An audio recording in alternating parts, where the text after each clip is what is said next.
Can you believe it? In a way, it's kind of surreal. I'm kind of bummed. This is our last big project. This is our culminating project. Not culminating. We still got a final. Don't worry about that right now.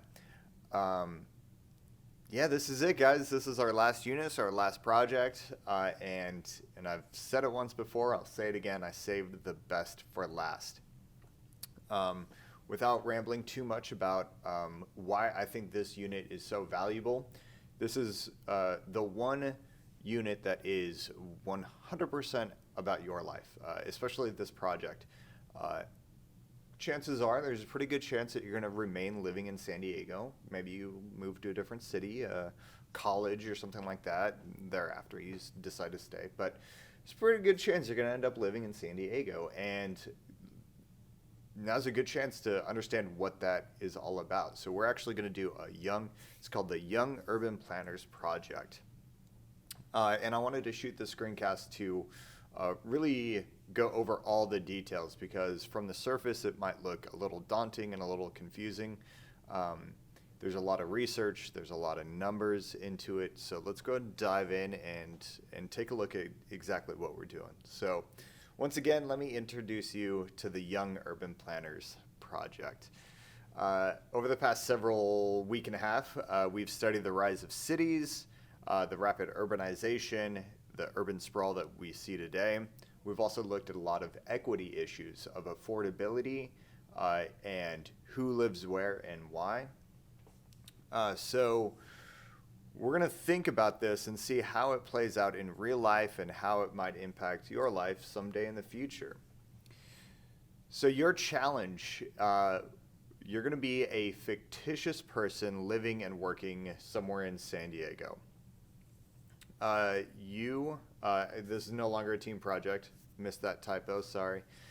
So you will draw two locations digitally this time, not an actual hat. The first place that you draw will be the city that you live in, the neighborhood that you live in.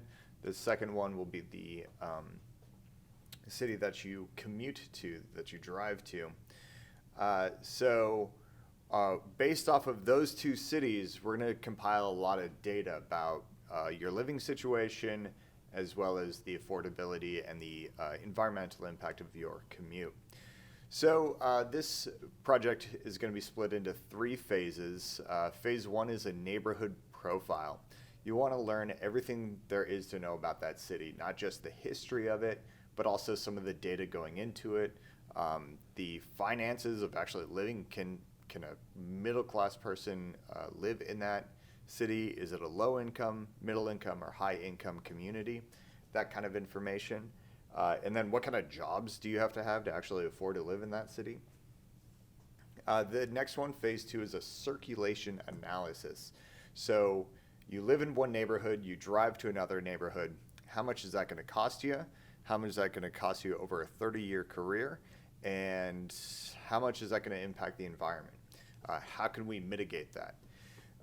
And then last one is solutions, just thinking about different ways to reduce, increase the equity, the equality of San Diego, and B, to reduce our economic and environmental impact of commuting, because we like to commute.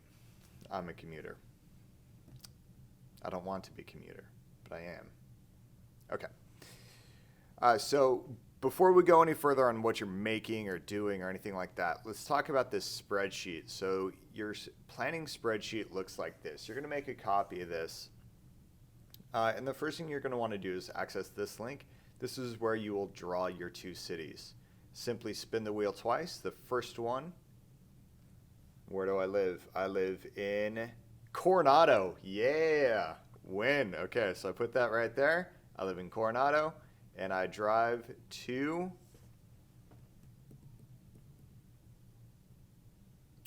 El Cajon. Not a bad, so that's like the 94, right? But I still got to get over the bridge every day. But at least it's not going opposite way.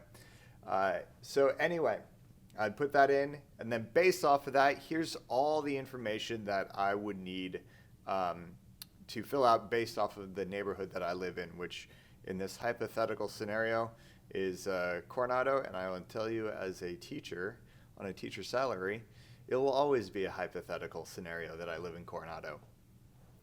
Now, I want to bring you up to a 2021 update, okay? We've done this in years past, and the students were required to do all the calculations themselves, and it was daunting, to say the least. So anywhere you see a purple cell, do not touch those cells. Do not touch the purple cells. I've already pre-built a lot of the equations for you. So once you put in some of your found information, so for instance, let's say that this small one bedroom, okay, I'm going to say that Coronado one bedroom, I'm going to say it's probably at least $1,500 a month. Okay, when I put that in, it already pre-builds and tells you what your monthly salary would need to be and your annual salary based off of that number, that information that you fill. So please make sure that you don't touch those purple cells. Just use them for reference in the future. Okay, phase 2 is going to be based off of, here we are, a lot of purple cells again, so I pre-built all this stuff. What you're going to need to do, though, is dive into Google Maps and actually figure out the distance and the time that you're going to need to, that you're going to be commuting. So the distance, that's a fixed number, to and from work, just to and from those two neighborhoods. But the time, you're actually going to look up two different times. Off-peak hours, which is like if you were driving there at 11 a.m. or some random, or 8 p.m. if you work the graveyard shift, that kind of thing. But then the on-peak hours, the peak hours, that's rush hour. So if you're a rush hour commuter and you're leaving at 7:30 in the morning or 8:30 in the morning, how is your commute going to be impacted? Some of you will not be impacted. For me, I can already tell you that I'm going against the flow of traffic going from Coronado to El Cajon. I wouldn't be impacted that much. But if I were going from El Cajon to Coronado, say maybe I'll work on the naval base, that kind of thing, it's going to have a huge impact, okay? The trout versus salmon scenario, okay? And it's all built in like so. There are hyperlinks along the way. Anytime it says help, again, this is going to help you with some of those math equations that I already did for you. But if you go look and take a look at some of these links, it'll help you out along the way. Okay, and the last one is more just an analysis of like, does this really, does your commute, if you're driving from San Ysidro to Temecula, does that really work? Like, is that really going to be an option for you? That kind of thing, some analysis type questions. And then your finished product, I'll probably put that in a separate screencast at a later point once you get some of this research under your belt. But ultimately what we're going to do is we're going to make an infographic. An infographic is a way to make visually stunning data presentations. I've said it once, I'll say it again, data is boring, it's hard to understand, nobody likes data. So what we're going to do is we're going to work on creating a more intuitive way to read a lot of this data. Those are called infographics, and again, I'll provide you with a separate screencast at a later point once you get some of this research under your belt. Let's take this project one step at a time and get the research phase done first. Then we'll come back and take a look at the other stuff. Again, one last time, let me tell you this. This one specifically will make you think about San Diego, your future work and live situation. And if it doesn't, give it 15 years, come back and talk to me and realize like, oh yeah, this was actually a worthwhile project, all right? Because I should be learning these lessons myself, all right? Guys, this is our last project. We got a final next week. I really, really hope you enjoyed this class. I love it. I love teaching this class.